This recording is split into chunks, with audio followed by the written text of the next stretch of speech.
A medium-sized motorboat at cruising speed. Fuel consumption 10 to 15 litres per 10 kilometres. If it had been a car, this kind of fuel consumption would have verged on the criminal.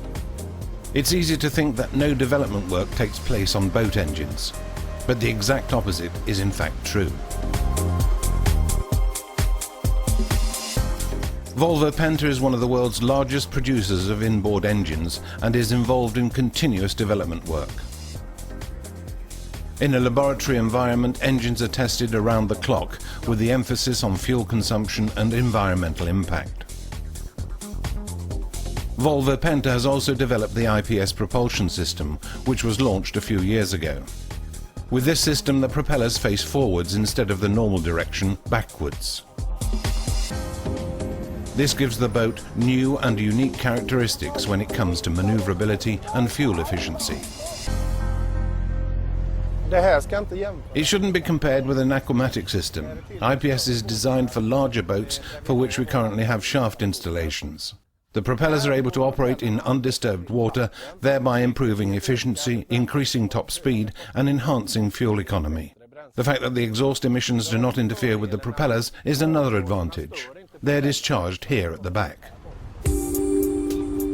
Using the IPS drive, the boat can be driven in any direction, even sideways. But we'll come back to that later. We can begin by taking a look at the engine lab, where Volvo Penta's marine diesels are really put through their paces.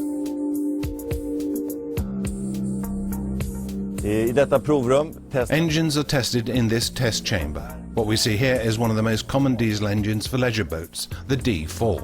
It is tested for performance, for the optimization of fuel consumption, and to ensure that it is as environmentally sound as possible. This octopus-like contraption is like a heart-lung machine for engines in a laboratory environment. This is the cooling water, this is air to the engine, and here, exhaust out of the engine. And then there are masses of measurement cables and other things to take readings while the engine is being tested. And here at the back, or the stern to be more exact, is the so-called propeller. It creates enormous resistance and makes it possible to test the engine at different engine speeds and different levels of resistance. Long-term tests of up to 1,000 hours, which correspond, at a guess, to 20 years in a normal leisure boat.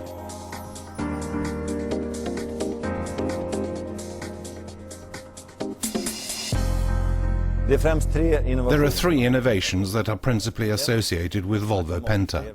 1, the aquamatic stern drive. 2, the duoprop, the two counter-rotating propellers on the same aquamatic drive. And now, the IPS.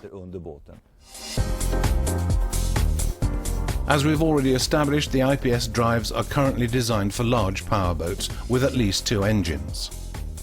The drives work completely independently of one another and can therefore be adjusted so that the boat can be driven in absolutely any direction or turned 360 degrees on the spot.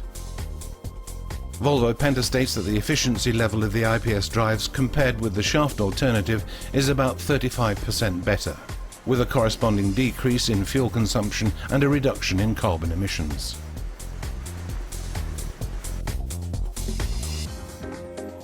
You've now seen what the IPS system looks like under the boat. We're now going to test it in reality. This is a fairly large boat with an IPS installation. It has 3 engines and therefore has 3 drives. When you sit here and drive a 52-foot boat with a small 5-centimeter joystick, it's actually great fun.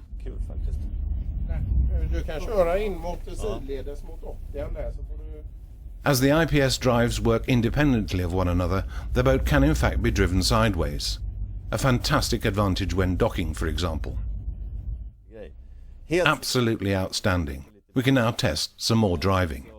The controls are electronic, no cables, nothing that whines or pulls, just calm, straightforward gear shifting.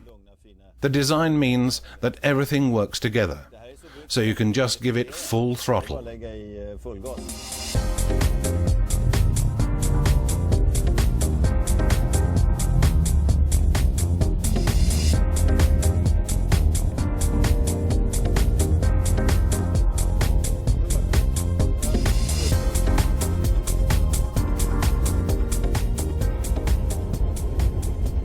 Unbelievably well controlled.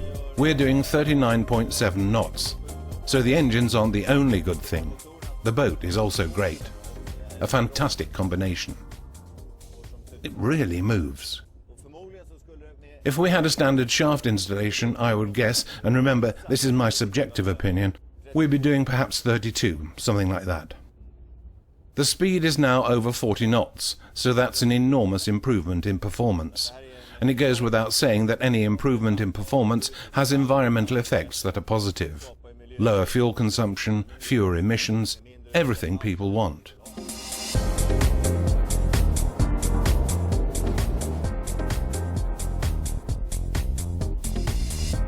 We're now going to test the docking function of this boat.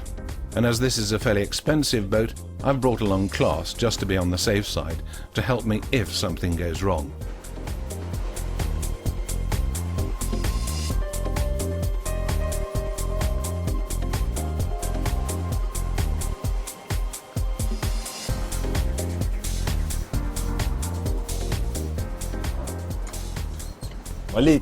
My hands are a bit sweaty, I have to admit.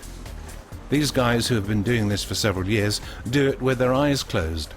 But it worked. I think they were lying, but I passed the test, so that's good.